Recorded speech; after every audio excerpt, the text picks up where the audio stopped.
apa deh? Ya, jadi kita di sini ada proyek hadis, yaitu tentang hadis macam-macam Menyebutkan besar. Oh iya, termasuk menyebutkan Tuhan, mas takut gitu. Oh ya, oke. Jadi so let's check it out. Lihat materi dari kita ya. Sebelumnya, Sebelumnya apa kak? Sebelumnya apa? oke, kita mau perkenalan dulu. Dari, Ya, nama saya Krisdayanti. Nama saya Sinca Nikri Trianti. oke, dan aku Imut Rizka. So let's begin. Hadits Anas radhiyallahu anhu. Su'ila Rasulullah sallallahu alaihi wasallam 'anil kabair. Qala al-isyraku billahi wa uququl walidaini wa qatlun nafsi wa syahadatuz zawri. Dari Anas radhiyallahu anhu, beliau berkata bahwasanya Rasulullah sallallahu alaihi wasallam ditanya tentang kabair alias dosa-dosa besar. Beliau bersabda, yaitu menyekutukan Allah, durhaka kepada kedua orang tua, membunuh orang, dan bersumpah palsu. Berdasarkan hadis tersebut, telah disebutkan oleh Rasulullah SAW bahwasanya terdapat 4 macam dosa besar. Yang pertama yaitu menyekutukan Allah atau syirik. Yang kedua, durhaka kepada kedua orang tua. Yang ketiga, membunuh atau melenyapkan nyawa seseorang. Kemudian yang keempat, yaitu bersumpah palsu. Saya akan menjelaskan mengenai syirik. Yaitu yang pertama adalah pengertian syirik.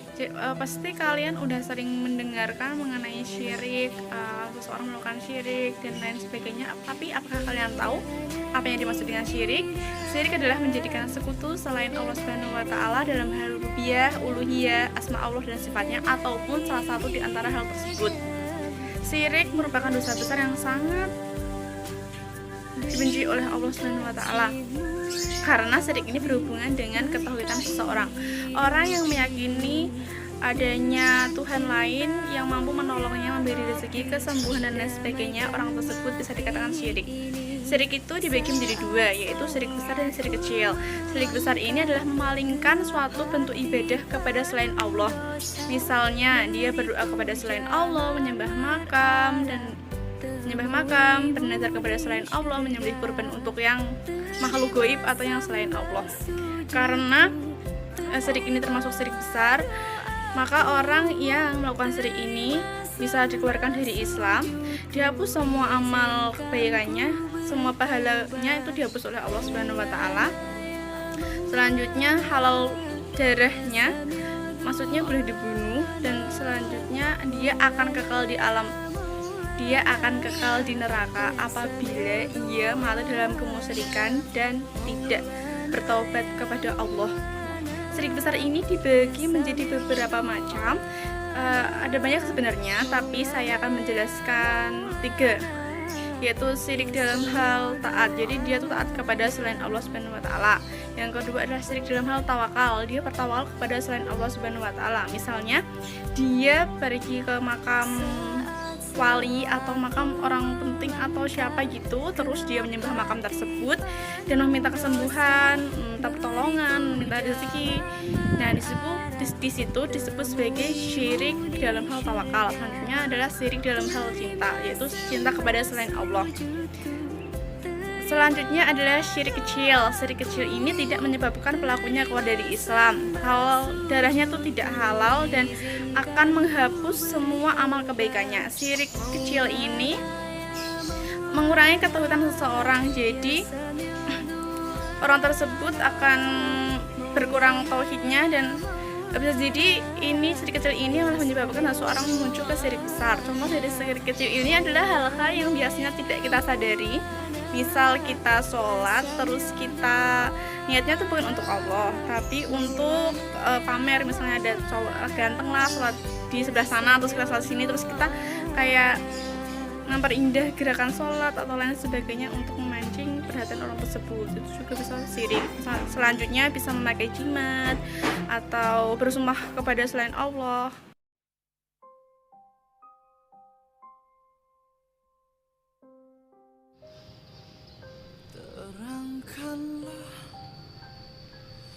Terangkanlah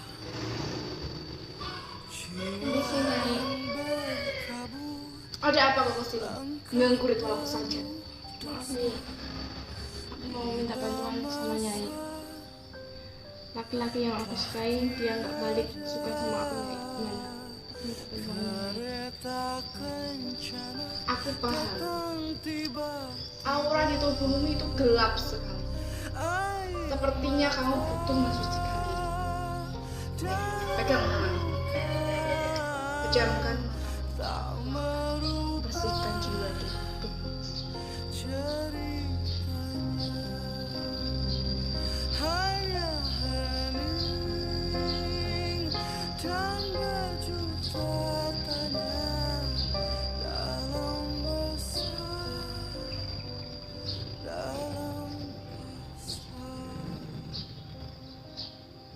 Oke.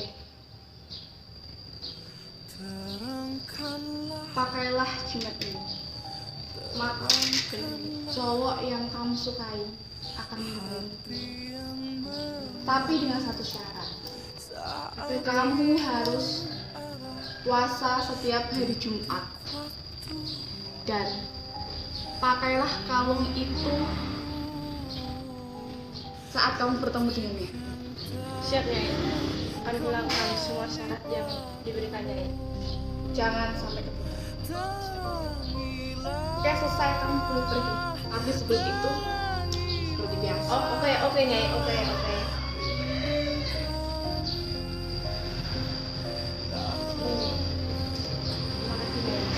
Sana. Ganggu saja. Sarapan dulu ya Nyai.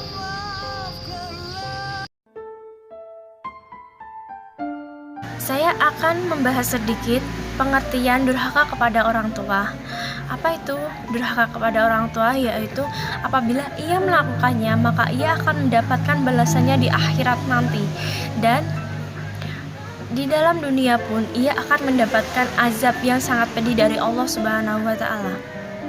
Seperti contoh anak menyakiti hati orang tua, baik ucapan maupun perbuatan, baik secara langsung maupun tidak langsung, maka akan dipastikan ia akan mendapatkan azab langsung dari Allah Subhanahu wa taala. Hal ini telah dijelaskan di dalam Al-Qur'an.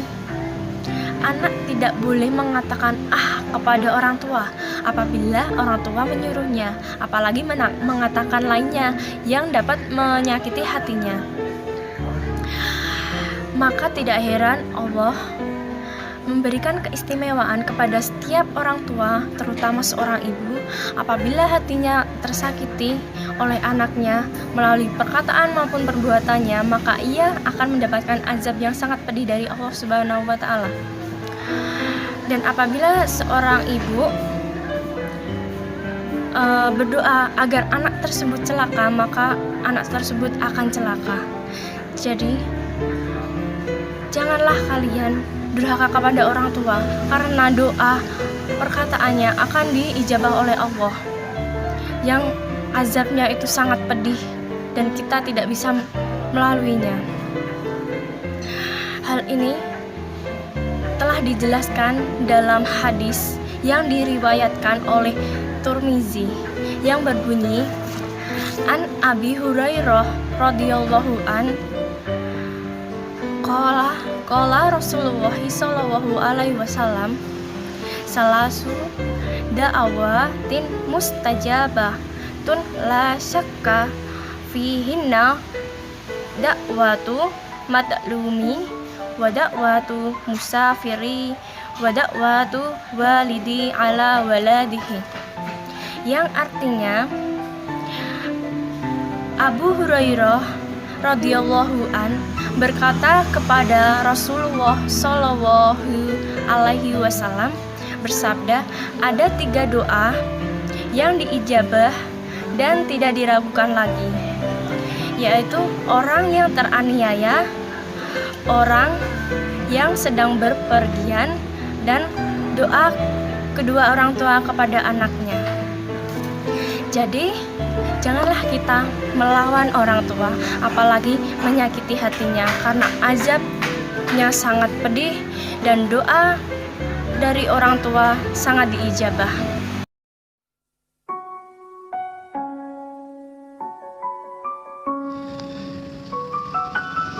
gincu kok tipis men kaya ngene.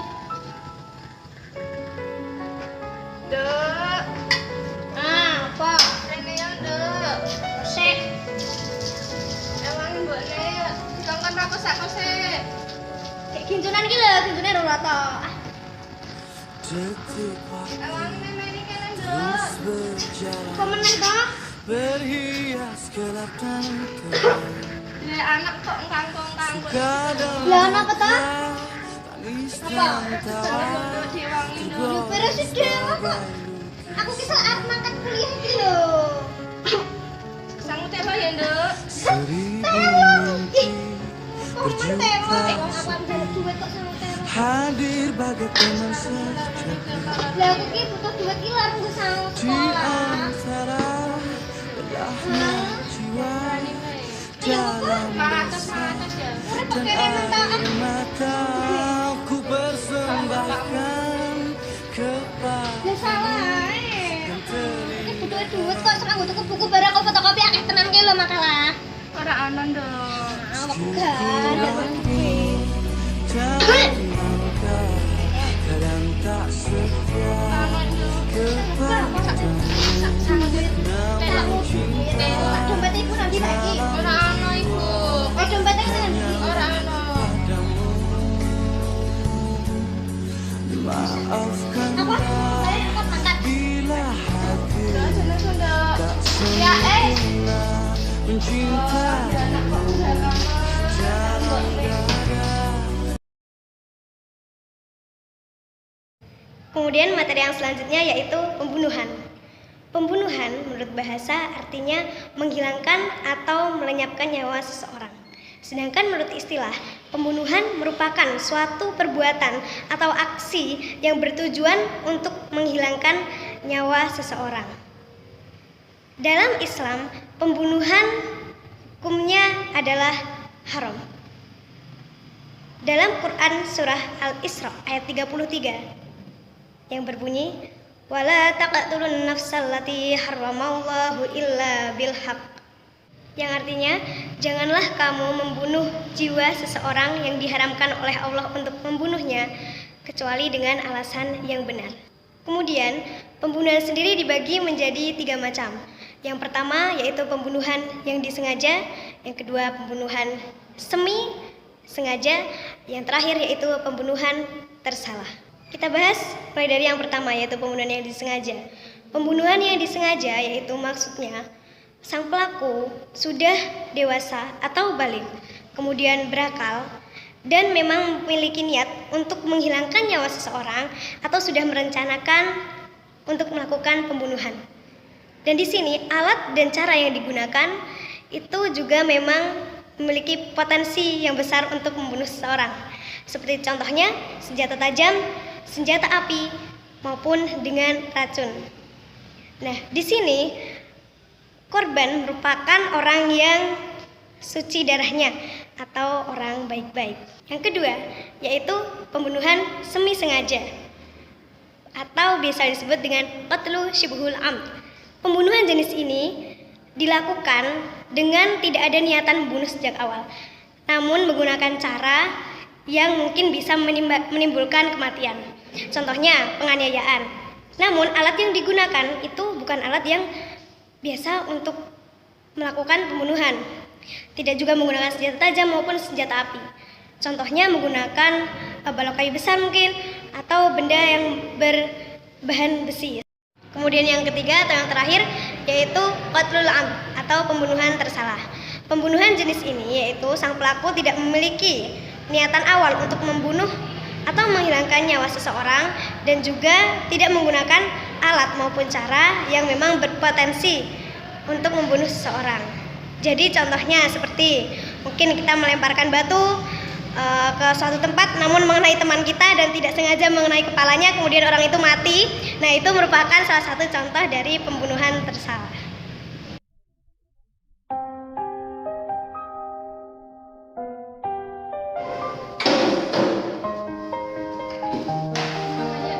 Iya, apa? Kamu ngaku hadis dapat berapa nilainya? Nilai hadis? Alhamdulillah aku dapat A. Kamu asli, aku kok dapat C? Kok bisa ya?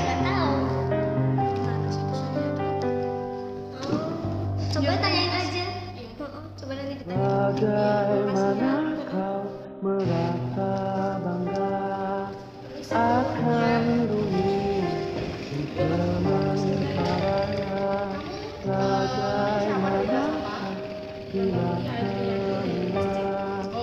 hilang dan pergi meninggalkan dirimu. Temanku namanya Rizka, dia kok dapat nilai A dan aku dapat C, Bu. Itu gimana, Bu?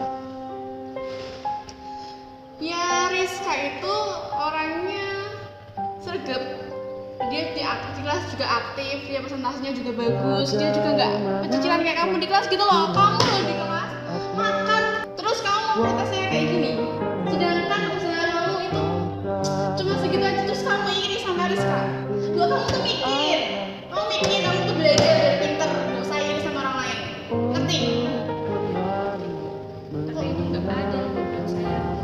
Aduh, bagaimana sih? Ya nilai C itu, aduh, jahat banget itu, Bu.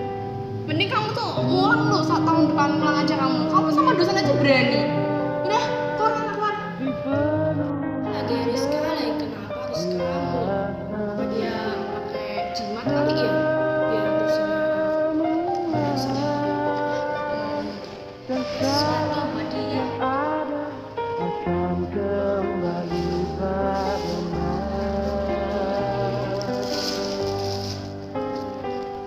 Bila Racun buat dia. Supaya dia mati dan dosen nggak muji-muji dia lagi. Biar aku yang dapat nilai A.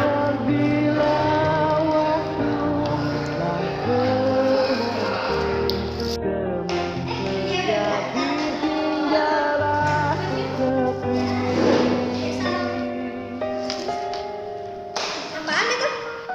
Oh, ini aku punya minum buat kamu. Enak Wah, banget. beneran. Bener, ini seger banget. Ini aku yang bikin sendiri tuh. Enak nih kayaknya. Boleh nih, boleh beneran. Iya, boleh. Gak bayar kan? Enggak lah, kalau sama aku mah. Lumayan ya kayaknya. Seger. Soalnya panas banget. Iya, minum aja sampai habis. Kamu nggak mau? Udah, aku tadi. Beneran. Iya, bener. Udah. bila waktu telah memanggil. Ini rasa anggur ya? Iya. Baru tahu anggur orang kayak gini.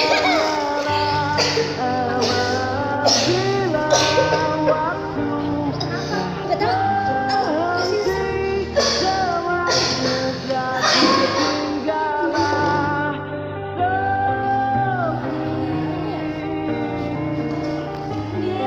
Tapi nggak apa-apa sih kalau mati, syukurin lah. Jangan tinggal ya. Dadah.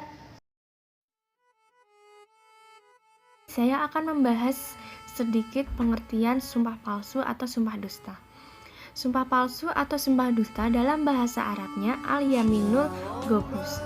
Dalam pengertiannya, sumpah dusta dengan sengaja dalam perkara yang sedang terjadi, perkara yang sudah terjadi, maupun perkara yang akan terjadi, baik dalam bentuk penolakan atau penetapan. Misalnya, bersumpah dengan mengatakan, demi Allah, Bu, harganya segini, ini sudah paling murah, dengan mengatakan sumpah demi Allah agar pembelinya membeli produknya. Imam Az-Zalabi berkata, sumpah palsu, gobus, menjerumuskan adalah sumpah yang dilakukan oleh seseorang yang sengaja berdusta dalam sumpahnya. Disebut gobus atau menjerumuskan karena sumpah ini menjerumuskan orang-orang yang bersumpah akan mendapatkan dosa. Ada juga yang mengatakan menjerumuskan ke dalam neraka. Al-Kabair halaman 122. Allah Subhanahu wa taala menyebut sumpah palsu menggunakan namanya dengan istilah menukar janji Allah dan sumpah dengan harga yang sedikit. Allah Subhanahu wa taala berfirman, sesungguhnya orang-orang yang menukar janji dengannya atau dengan nama Allah, sumpah-sumpah mereka dengan harga yang sedikit, maka mereka itu tidak akan mendapatkan kebahagiaan atau pahala di akhirat nanti. Bahkan Allah tidak akan berkata-kata di akhirat nanti. dan juga Allah tidak akan mensucikan diri mereka di akhirat nanti. Bagi mereka azab yang sangat pedih. Quran Surat Ali Imran Juz 3 ayat 77.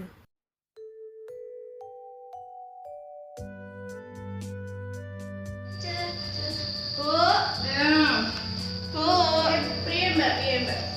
Mepeng kok Mbak. Nek kene produk lengkap banget Mbak, ono kerudung, alat kosmetik. Produk-produk kosmetik lengkap banget Mbak, sumpah. Terus ya apa?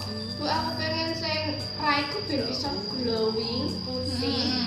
Ben cowok ki ora berpaling karo cewek liya kae lho sing gatelan kae lho, Bu. Malah gampang nih Mbak, nek kene mau produknya lho Mbak sing manjur banget nek kulit glowing, putih, bebas jerawat Mbak.